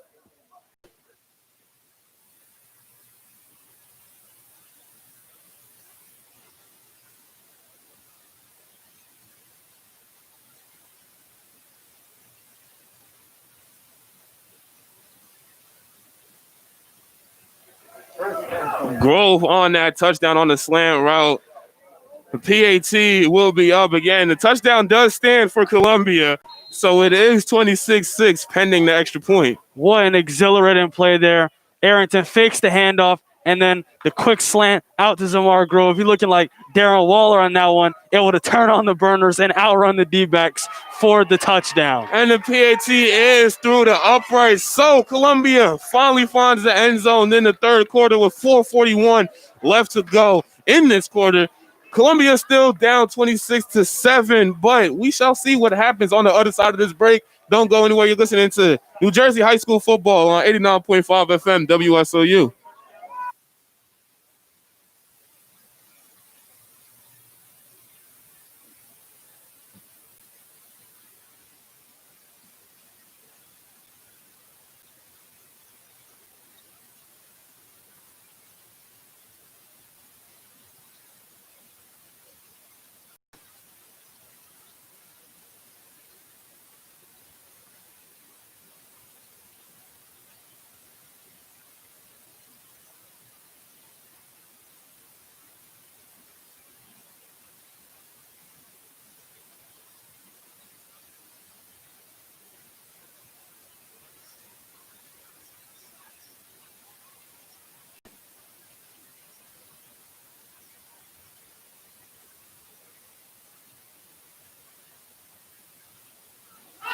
Columbia able to find the back of the end zone for the first time this evening and able to get a touchdown across the PAT. It does go through the upright, so it's a 26-7 advantage for Nutley, who will be receiving this kickoff.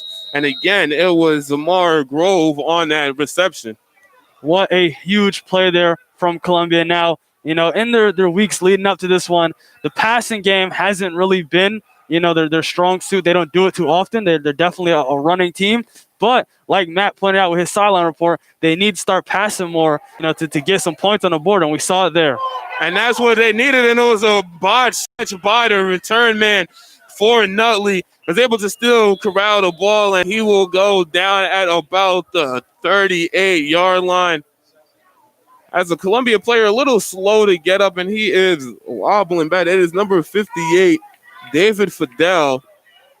Taking a little limp as he was coming back on the sideline. I believe he is good, though, staying out there on the field for defense. I want to see if I can find him, but I don't know.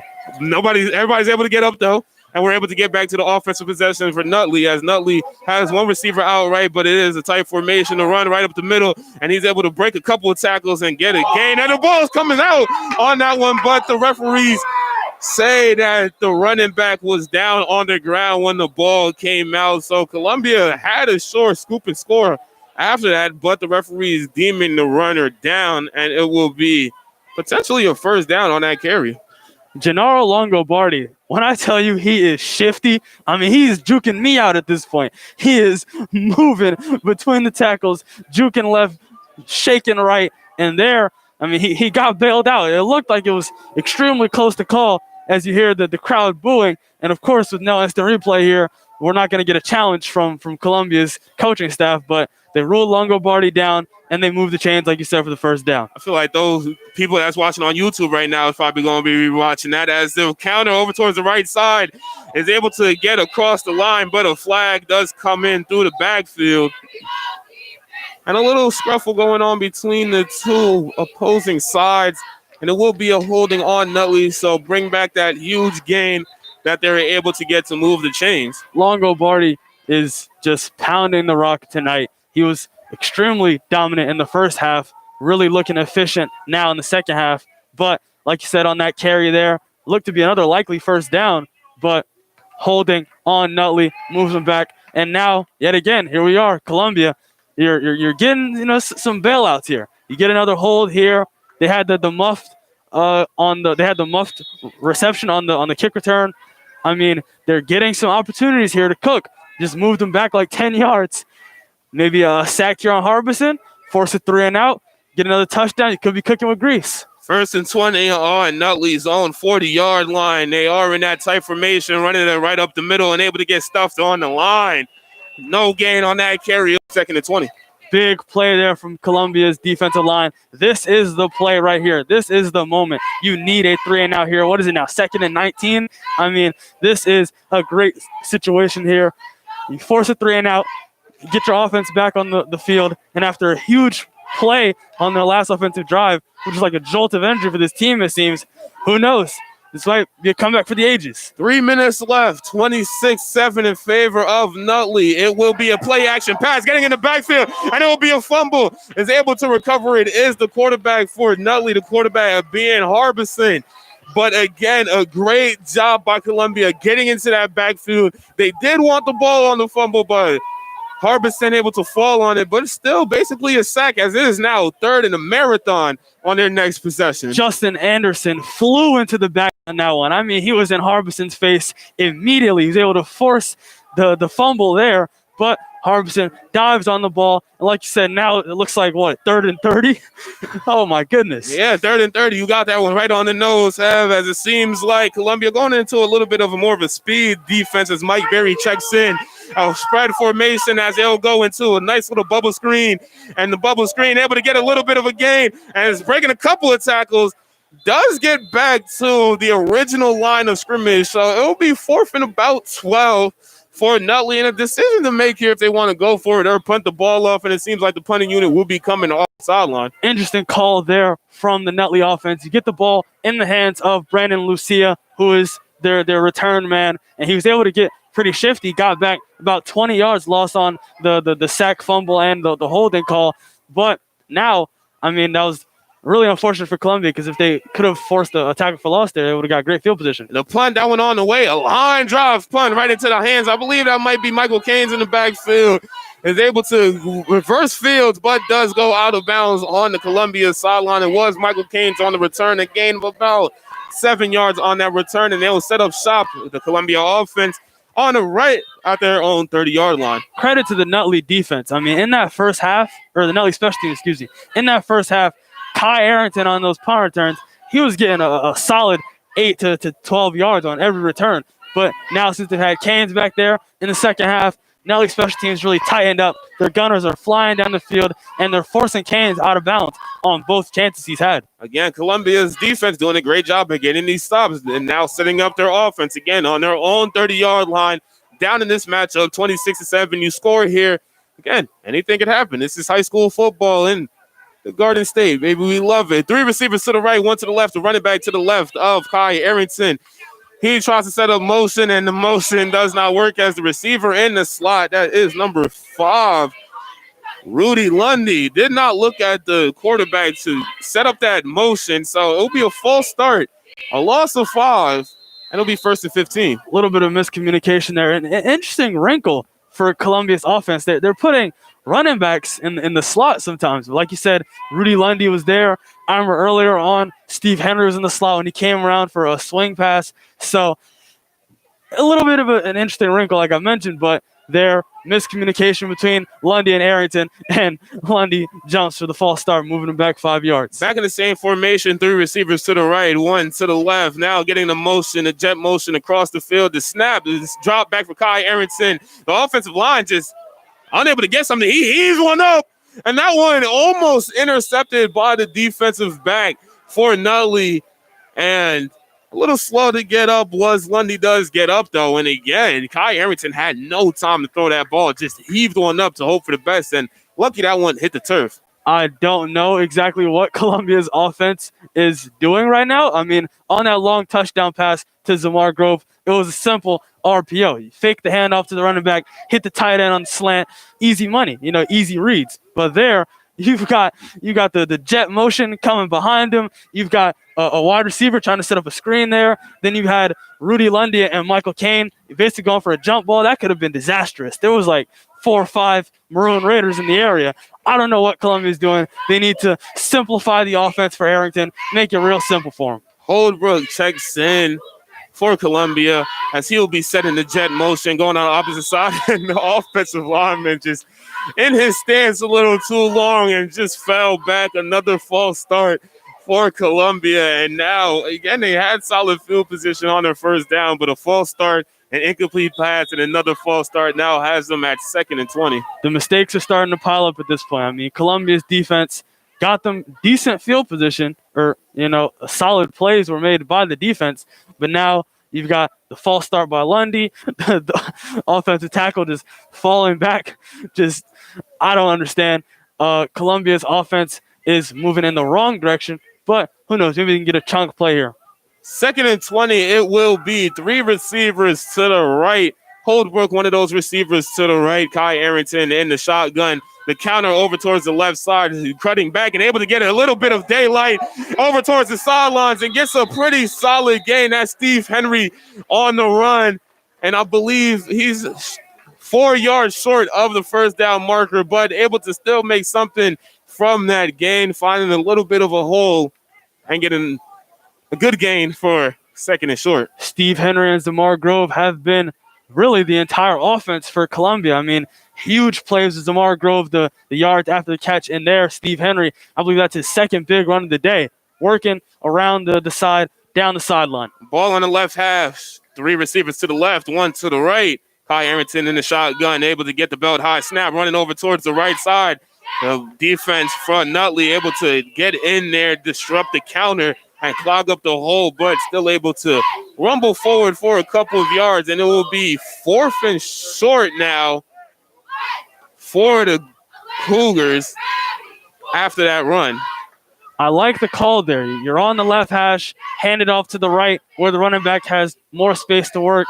Now, when you're trailing 19 points and looks like the third quarter is coming close to an end, this is 4 down territory. You simply have to go for it here, and let's see if Columbia can pick it up. 30 seconds left, 4th and short. This one, I'm not going to say it's going to be the game, but it could ruin the momentum that Columbia has. Jet action over towards the right side, and it will be a quarterback sneak.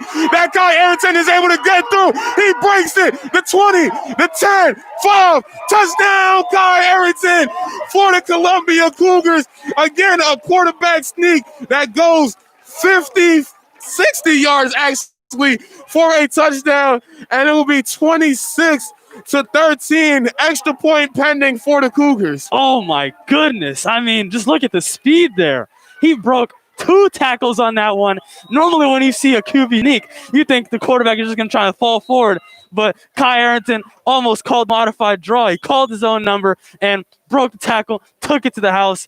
Big play to basically close out the third quarter. PAT is up through the uprights and good. 26-14 in favor of Nutley. The Cougars clawing their way back. Make sure you keep it locked on 89.5 FM. You're listening to high school football on this station.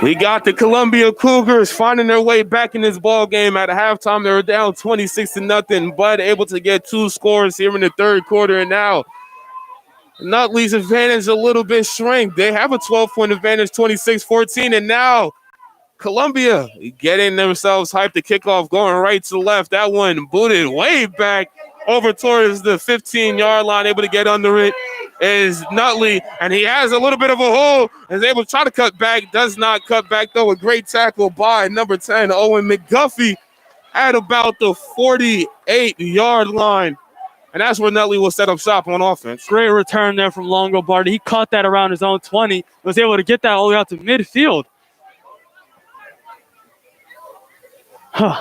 Oh my goodness, I had to take a breather. I was like, is that all you got to say, Ham? I was unsure of him at first, but after that last touchdown by Arrington, we're a little juiced in here. Yep, 48-yard line is where Nutley will set up shop. Only 9 seconds left in the third quarter, so we will be going to a break after the quarter.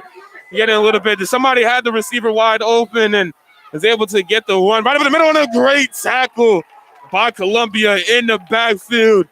Waiting for him to get up to see the number. That is number 58, David Fidel. And now we'll head us into the final frame of regulation. Columbia 14 points on the board in the third quarter. Nutley with possession of the ball coming out of this break. Don't go anywhere. You're listening to high school football on 89.5 FM WSOU.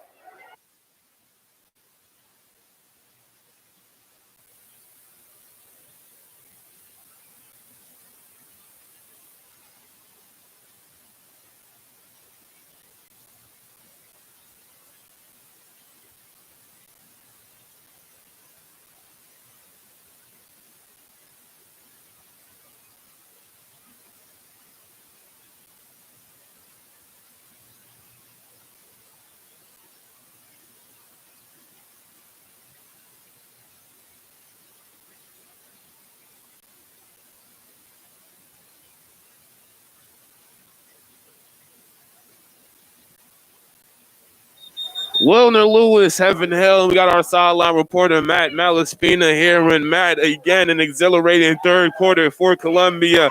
It was Grove that scored. It was Kai Arrington that scored. And now with 26 advantage for the Nutley Maroon Raiders, down to 12, entering this final frame. You know, I think the coaches heard me when I said the only bright spot of this Columbia team so far was the band at halftime. Wow. What a performance in that third quarter. And they're giving me that kind of false hope again. They can maybe do something now. Play action there by Nutley and able to get the first down. Met by Columbia, but a first down there by Nutley. And again, it was the defense that really stepped up for Columbia in the past 2 quarters, in the second and in the third quarter. They need to get a good stop here, Matt. They really do. I mean, this is probably one of the most important, if not the most important possession right here for both teams. if Nutley's able to score here, they could basically just shut it away. But if Columbia can get a stop here, you never know, dude. This is closer than expected right now. It'll be a power over towards the right. Thank you, Matt, for that sideline report. We'll hear from you at the end of the game. A power to the right is such short. It'll be a gain of about 2 yards. So it'll be 2nd and 2 on Nutley's 38-yard line. Again, Nutley with their advantage, 26-14. They did have a 26-0 advantage going into halftime, Evan. Great play there by Rudy Lundy, making the tackle on Longobardi in the open field. But like you both said during that sideline report, Columbia here has to tighten up on offense. They need a 3 and out here more than anything. 39-yard line, actually. As the play action pass, get in the backfield, it's Columbia, and they will wrap him up and bring him down. And who was that jumping down? That was Joseph Holbrook doing it on the offensive side, doing it on the defensive side, getting his team hype, and it will be 3rd and long for Nutley's offense. Holbrook sniffed that one out immediately. He flew in the backfield. Despite the play action attempt, went straight for the quarterback, which is what they teach you. And he was able to apply the pressure there, got the QB hurry, and credit to Columbia there, getting the big sack. Now it's 3rd and long, looking like 3rd and 15, I believe, 3rd and 17 maybe. 3 receivers over to the left. It will just be a straight drop back, a flag on the play as he will just throw it up and able to get the pick. He snagged him on that one. That is number 2, Jaquil St. Cyr on the interception, but there was a flag pre-snap. Potentially could be offsides as we wait to see what the referees do call on this. Huge play there by St. Cyr, and the interception will stand. The referees pick up their flag. The interception does stand. Again, a great one, jumping up and snagging that. St. Cyr, 6'1", 180, using his whole frame, his jumping range to go up in the sky and get that one. And Columbia is in business. 10.5 left to go. They have the ball on the offensive side, down by 12. If they get a score here, then we have a ball game once again, ladies and gentlemen. St. Cyr, usually known for his plays at receiver, but there tracks the ball and comes down with the interception. 2 receivers left, 1 to the right, 2 running backs in the backfield. Motion as Steve Harvey goes over to the right. It will be a run over, breaking a couple of tackles, able to spin around, moving the pile, and it gets down, gets the first, number 5. Rudy Lundy on that carry, gets 11 and moves the chains. Lundy looking like prime Derrick Henry out there, bouncing off the tackles, dragging guys. He had 2 Nutley defenders on his back, but he's able to move the chains like you mentioned.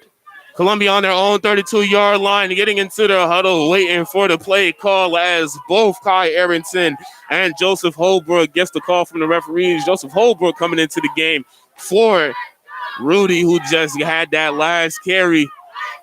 Columbia coming out of the huddle. It will be 2 receivers to the left, 2 running backs in the backfield, and the tight end over to the right side. A new formation for Columbia. We haven't seen a tight end on in a while. It will be a handoff over to the right, getting through the hole and able to get down a good gain. Steve on that carry, a gain of 8, and it will be 2nd and short. Like you mentioned, the tight end in the backfield there, he provides a great block on the outside, freeing up the hole for Steve Henry there, working through the tackles. He thought he had the first down, but not quite. It looks like it'll be 2nd and 1, though. 2nd and 1 on Columbia's own 41-yard line. They are moving the chains. 9 minutes left to go. 26-14 in favor of Nutley. However, 2 running backs in the backfield as Kai Arrington will be the quarterback. The snap, that one belt high, gets it over towards number 4, Joseph Holbrook. And Holbrook gets the first down, moves it to get a little bit extra. And they will be stopped at the 46-yard line, and it'll be a first down for the Cougars. Holbrook, we saw in that last defensive possession, gets the huge QB pressure, and now here he is on offense with a big 3rd down conversion pickup, using his legs. He's running with that fury, that anger. Him and Lundy, they're pounding the rock right now. You've got Henry to change of pace back. Clock isn't Columbia's friend right now, but they're starting to work on offense. 8:45 left to go in the final quarter. It will be motion as Steve gets in motion. It will be a counter backside, though.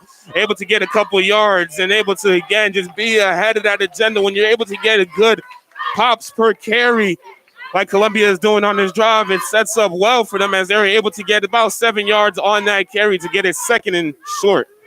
Big carry there from Steve Henry. I mean, again, I don't know what they're running the ball so much for. The clock is ticking. 8 minutes left. You're down about 2 possessions. Maybe they try and come out with a pass here. Maybe they're lulling the Nutley defense into a false sense of security. But the run game is working. So maybe I should just shut up. Lundy and Henry in the backfield. Kai Arrington will be getting the snap. 2 receivers to the right, 1 to the left. It'll be a snap. It'll be a counter over towards the right side once again. This time, Nutley able to swallow it up, and he'll be stopped at the line of scrimmage.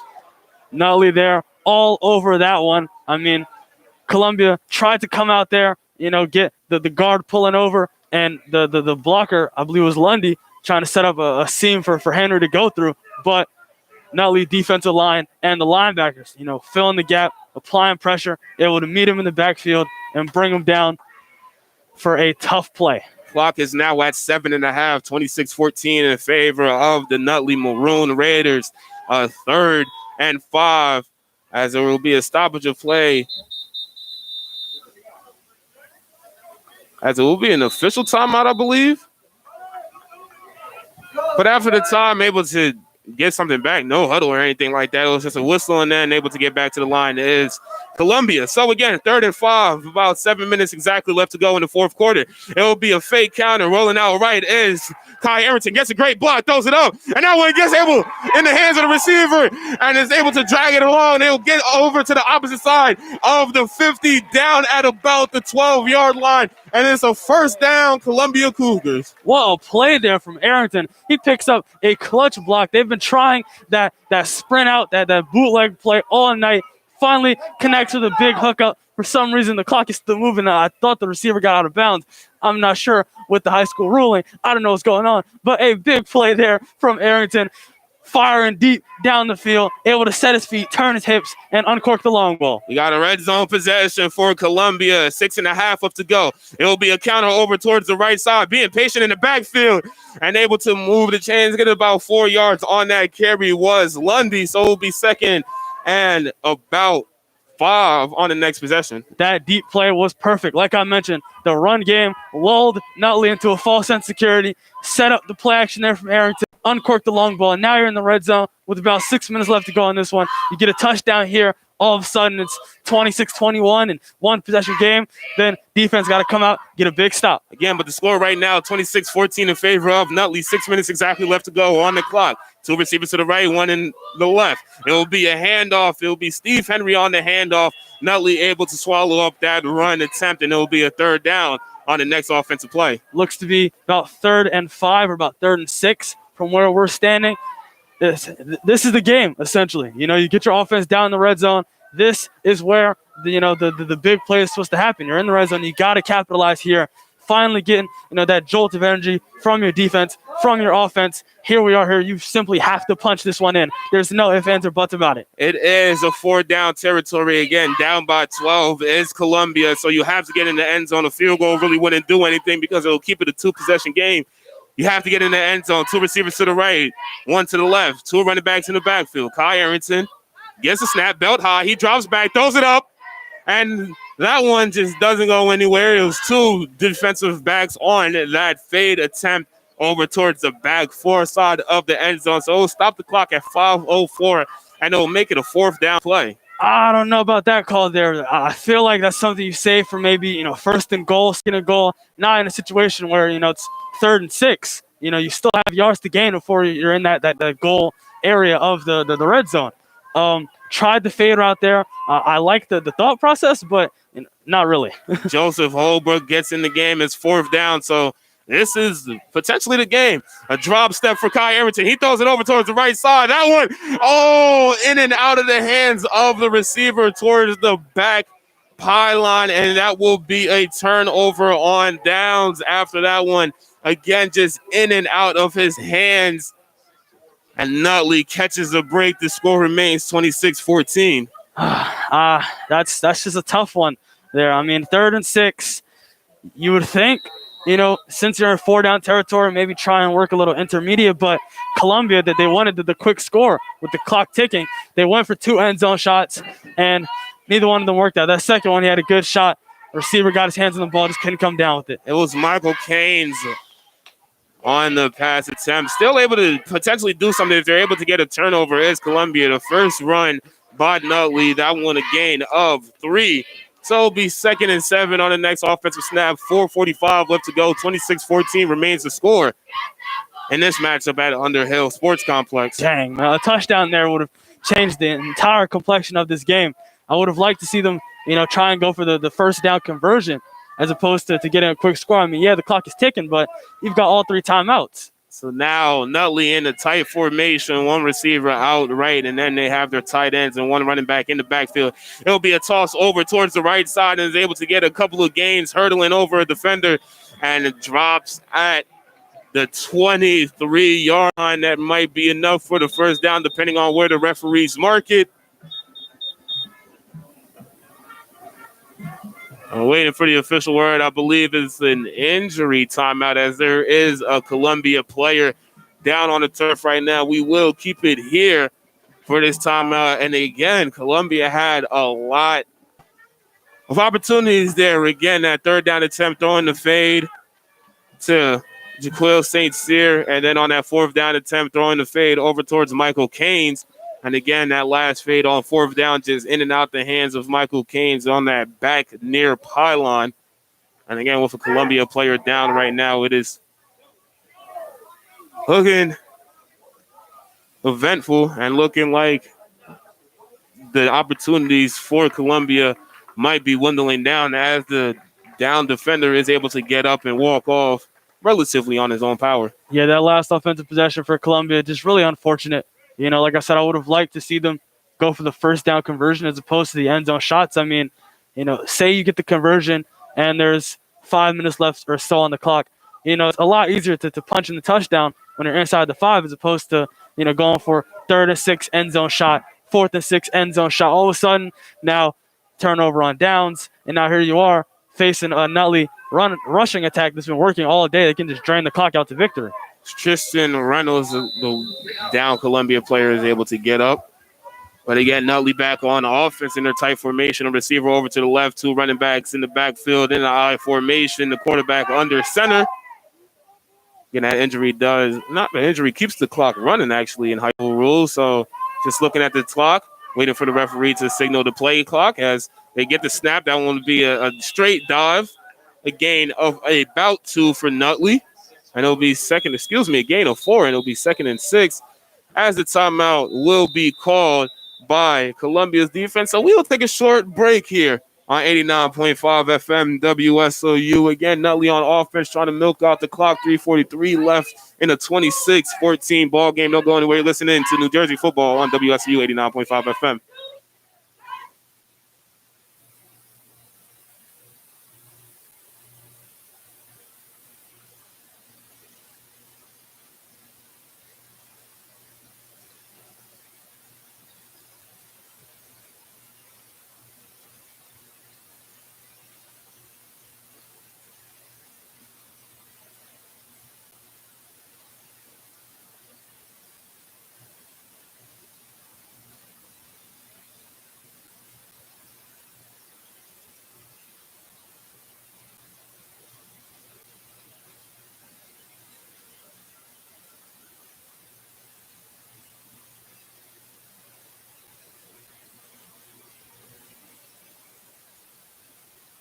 Coming out of the timeout, Nutley still with possession of the ball, 2nd and 6. A hard count gets the Columbia defense jumping. So that'll be a free 5 yards and a potential to ice out the game even more.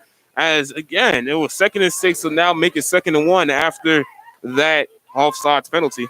Extremely unfortunate turn of events here for the Columbia Cougars. I mean, they had some momentum on offense, and then the failed 3rd down conversion and 4th down conversion, and now, with the defensive mistakes starting to pile up, looks like Nutley's going to continue to run this one out. Again, Nutley scored on their first 3 offensive possessions as a quarterback sneak. That one able to get more than just a couple of yards, but it does move the chains and gets another first. Was able to score on their first 3 offensive possessions, which allowed them to get to 20. But then after that, Columbia defense was able to step up a little bit. The final score that Nutley was able to get was off of a pick 6 before the end of the first half. Columbia was able to come back in the 3rd quarter, getting 2 scores, one by Grove, another one by Kai Arrington on a 60-yard quarterback sneak. Yes, I said that, a 60-yard quarterback sneak. But again, after turnover on downs on their last offensive possession, Nutley the opportunity here to just milk off the clock, and they'll do that as a run over towards the left side gets a gain of about 5. I almost forgot the pick six from William Milnicki earlier. Think of this game if that play hadn't happened. I mean, all of a sudden it's 20-14, and maybe you don't have to take those end zone shots. It's a one possession game. You can at least relax a little bit more on offense. But that pick six deep in your own territory after the interception from Owen McGuffey really changed the outlook of the game. So you look at that pick six from Milnicki, and then the failed third and fourth down conversions down inside the 10 for Columbia Cougars. Those two mistakes sum up this game. It could have been an all-time comeback. Now looks like to be a harrowing defeat. Columbia did call a timeout. We are going to keep it here, and it's been a lot of those mental errors that really messed up Columbia. Nutley has just been playing a little bit more of a cleaner game, and again, Columbia had a lot of opportunities to get points on the board. They had great field position, especially in the first half where they were starting at around the field, but just was unable to capitalize off of those opportunities, was able to have a little fight in that third quarter, getting those 2 touchdowns. But again, just unable to get one on their last offensive possession. And Nutley right now with possession of the ball is 2nd and 6. Another first down, honestly, ices the game because Columbia only 1 timeout left. The toss over towards the right side of the field, a cutback, but able to get met up was the running back for Nutley, stopping right on their own 45-yard line. So it'll be 3rd and about 2 on the next offensive possession. And credit to the Columbia defense. I mean, compared to the first half, this is a completely different unit. They've come out and they've gotten a little bit of help. The false start calls, the holding calls, moving Nutley back definitely made it easier, to play defense once you're in those long yardage situations on downs. But they've forced the fumble on Harbison earlier. They've gotten pressure on him in the backfield a couple times tonight. Credit to those guys for showing up down 26-0 at one point. 3rd and short, if Columbia's able to get a stop right here, maybe they could work with something, but Nutley does get the first down conversion, moving the chain after getting that one. It was just a straight dive up the middle, only needing 2, getting 3 on that run. Big conversion there from the Nutley running backs. I mean, this rush attack all night has been powerhousing. I mean, Gennaro Longobardi has been working back there. We saw earlier Mitchell Maniero. They've been pounding the rock all night. Lombardi especially. I can't mention his name enough. He's been phenomenal throughout the night, and he picked the big conversion there. About 1:40 left in this ball game. Columbia with only 1 timeout left, but 3 downs for Nutley just to move the pile, as it will be a quarterback sneak on 1st and 10, which gets 8 yards on that sneak to make it 2nd and 8 and move across the midfield line. Harbison showing his wheels there, falling forward, somehow got 8 yards on the QB sneak, working in between the tackles, gets up to the 2nd level, and like I said, falls forward to make this a manageable 2nd down. And 65 seconds left on the clock. Nutley just slowly getting out into their offensive formation, looking over towards the referee on the left side to see when that play clock does wind down and his armband goes up. Another quarterback sneak. That one gets across the first down marker, and that might be all she wrote. As Nutley will probably just need to take a play or 2 to take a knee to call this one a ball game. Another QB sneak there from Harbison. Like you said, to put this one on ice, before on that end of the field, before they were past midfield, Columbia had a slight chance, a small chance if they were to get 3 and out, but they really just couldn't stop the run all day here. And Harbison falls forward, gets another first down, the QB sneak, and it looks like it could be victory formation. 25 seconds left, and it is victory formation. The one running back just all the way in the back, but it's victory formation. Nutley, seems like the quarterback just forgot to take a knee, but they do blow that whistle. Does take the knee as the clock winds down, and we wait for the final buzzer to sound. 2 seconds, 1 second. And the final whistle sounds. Columbia, in fighting effort, does come back in the third quarter, but they find themselves on the short end of the stick as they lose this ball game 26-14. And back to our sideline reporter, Matt Malaspina. Matt, it was great effort by Columbia in that third quarter to come back and get those 2 touchdowns. But in the fourth quarter, we saw just that failed attempt on that turnover on downs after those 2 fades over into the end zone. And you would have liked to see Columbia get something, get some momentum going, but a lot of mistakes in that first half find themselves on the short end of the stick. You definitely would have. I mean, I give a lot of respect for Columbia with that comeback at the end of the game. They were really trying, and you could really see that. And not just offense, their defense was great too. But, I mean, when you're down 20-0 and you're making that many mistakes in the first half, you have to play almost perfect in that second half if you want any shot of coming back. And they just made too many mistakes in that second half. Didn't make many, but they made just enough to lose that game. And, you know, credit where credit's due. The offense did great, but, I mean, Nutley was just amazing this whole entire game. And again, this is a pretty good Nutley team. This is a Nutley team that scored 42 points in their last 2 games, shut out their last opponent. And for Nutley, again, they came out strong. They came out firing. We saw that against T-Neck in their first 5 drives. They were able to score a touchdown. For Nutley in this game, their first 3 drives, they were able to score a touchdown. So, again, this was a pretty good Nutley team, a Nutley team that, with this win, won their division. But again, Columbia with great effort to show that they still have a lot of life in them, potentially for postseason play. Columbia showed that they can play. I mean, you saw that second half. They didn't let them score once. They can show that they can be a team that can beat almost anybody in this state. I mean, except for the huge dogs. But I mean, Nutley's a very good team. We saw that today. Nutley's a very good team, and Columbia was able to dominate in that second half. I would say maybe not dominate, but do very well in the second half. And you can, if they can play that like they did in the second half every single game for the rest of the season, this team that could go decently far in the playoffs. And we'll wait till November 8th to see what those matchups are going to be in line for both teams, Columbia as well as Nutley. Matt, any final words before we send this to a break and send it to our in-studio guys?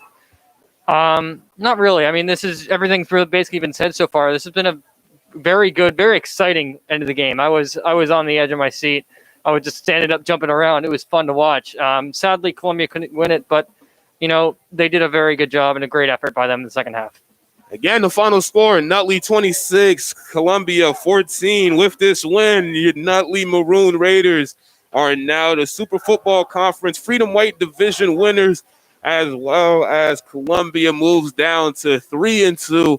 And again, we'll wait November 8th to see what these matchups have in line for these 2 teams. But for my sideline reporter, Matt Malaspina, as well as my color commentary, Heaven Hill, I'm Will Lewis. We will step aside for a little bit of station identification. Then after a break, it'll be in studio where Justin Morris and Ryan Johnson will break down what happened in this game. But thank you for tuning in for our YouTube listeners, and keep on listening for our FM 89.5 listeners.